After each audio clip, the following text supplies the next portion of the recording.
Hello, thank you for watching this review of the Tarot of the Divine. This is Rhonda and I'll be showing you all 78 cards so you can get a feel for whether this deck is for you. And if it is, you'll find a link to purchase it in the description box. I'll also be giving you an overview of the guidebook and reading a sample card interpretation, so stick around to the end because maybe there's a message you'd like to hear today. Let's get started. This deck was created by Yoshitani. The 78 cards come in this nice sturdy box with gold type and accents.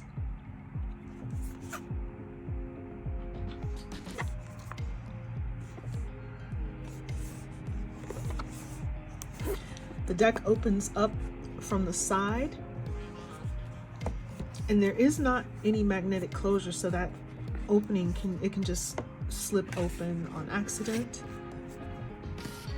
There is a compartment made out of a lighter weight cardboard, and there's a lifting ribbon to pull the cards out, which have this plastic band over them.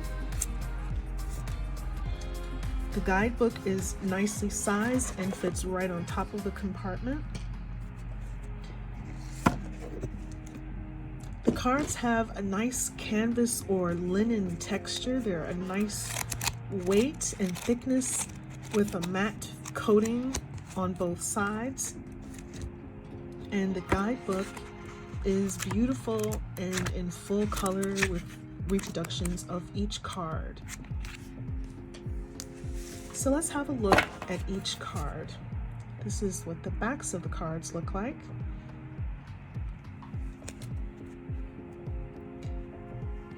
The Fool, the Magician,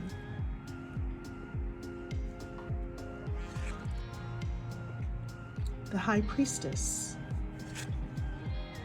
the Empress, the Emperor,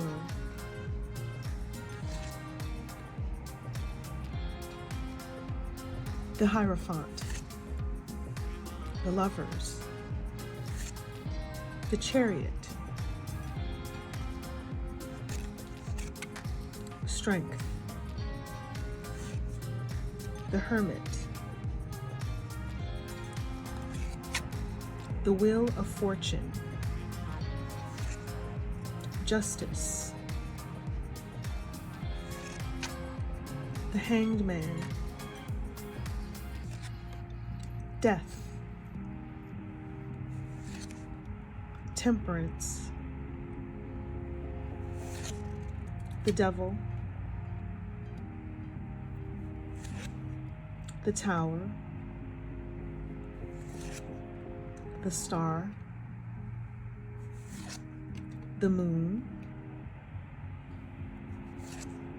the Sun, Judgment, the World. And before we go into the minor arcana, I just want to note that this deck, as you can see a little bit so far, is based on deities, gods, goddesses, and characters from fables and mythical stories from throughout time and all across the world. So you're going to see some characters that may look familiar, and the guidebook will share a little bit about who these people, these characters, these deities, and other beings are. But now we're moving into the Cups suit, Ace of Cups,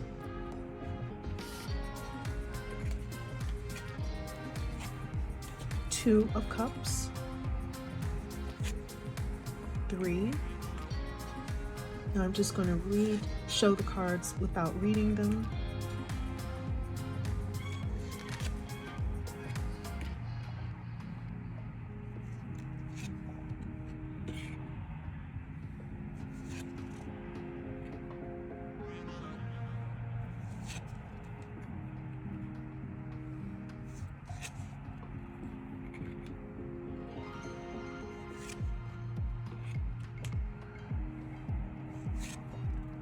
Now we're moving into the court cards of the Cups suit, Page of Cups, Knight,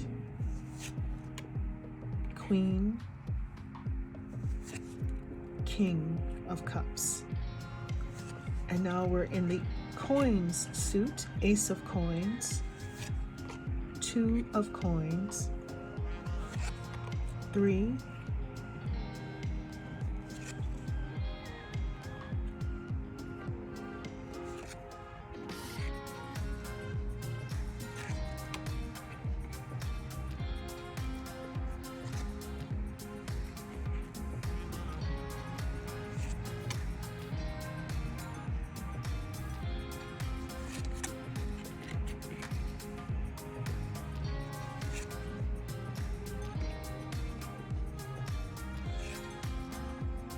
now we're moving into the court cards, page of coins, knight,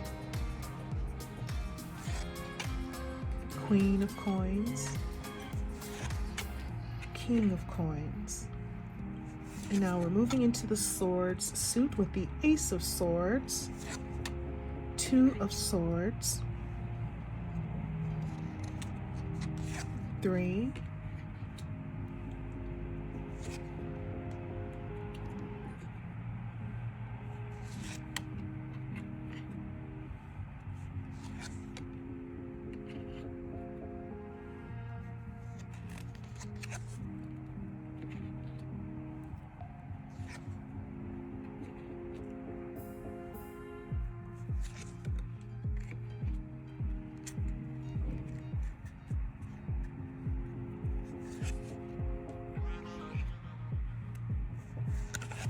now the court cards, page of swords, knight, queen, and king. And we're now moving into the wands suit with the ace of wands, 2 of wands, 3,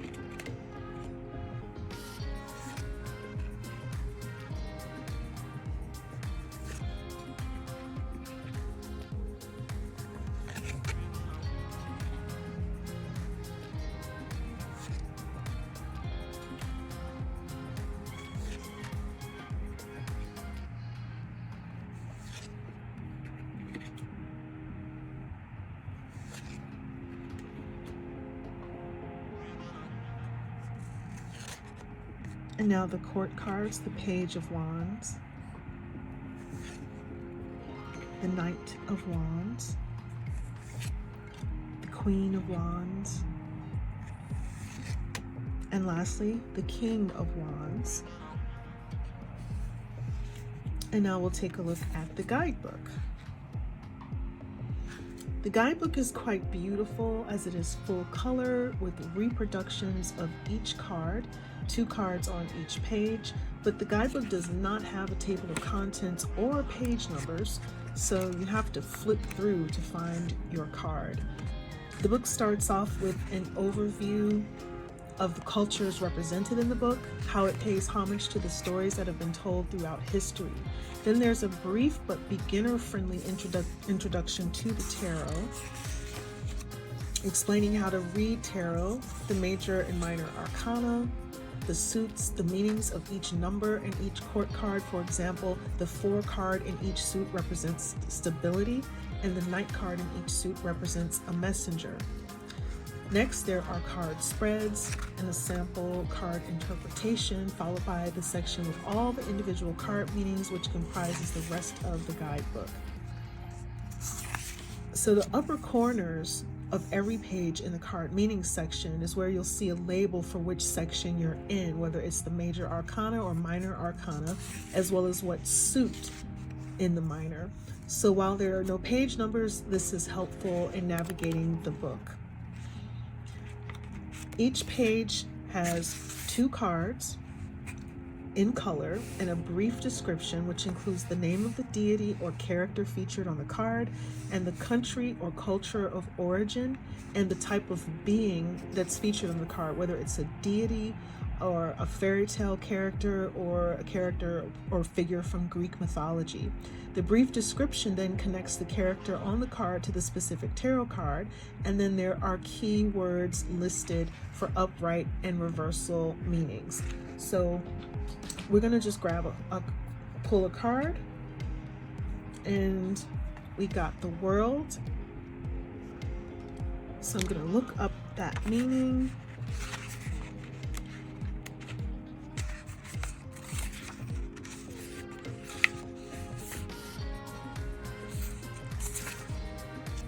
Okay, the world.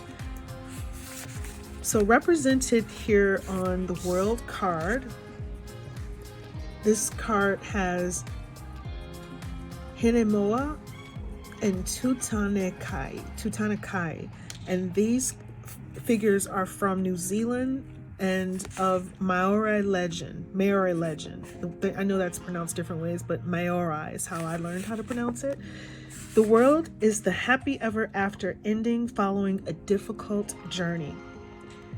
Hinemoa and Tutankai represent the victorious conclusion, a positive outcome most desired. However, a conclusion also heralds the start of a new journey. So these card readings also have an upright and reversed description. So if your card falls upright, you have that meaning, and if it falls upside down and you want to recognize the upside down interpretations of a card in your readings, you can follow that. But upright, the card means completion, recognition, fulfillment, triumph, or celebration. A reversed card meaning would be imperfection, disappointment, shortcuts, short-sightedness, and anxiety. So there you have it. That is the Tarot of the Divine. That is my review. If you would like to get yourself a copy of this deck, follow the links in the description box. And if you like this review, please do share it with friends and followers, leave a comment, hit the like, subscribe, and notification buttons, and check out my other videos. Thank you so much for watching Deck Obsessed. Have a beautiful day. See you next time.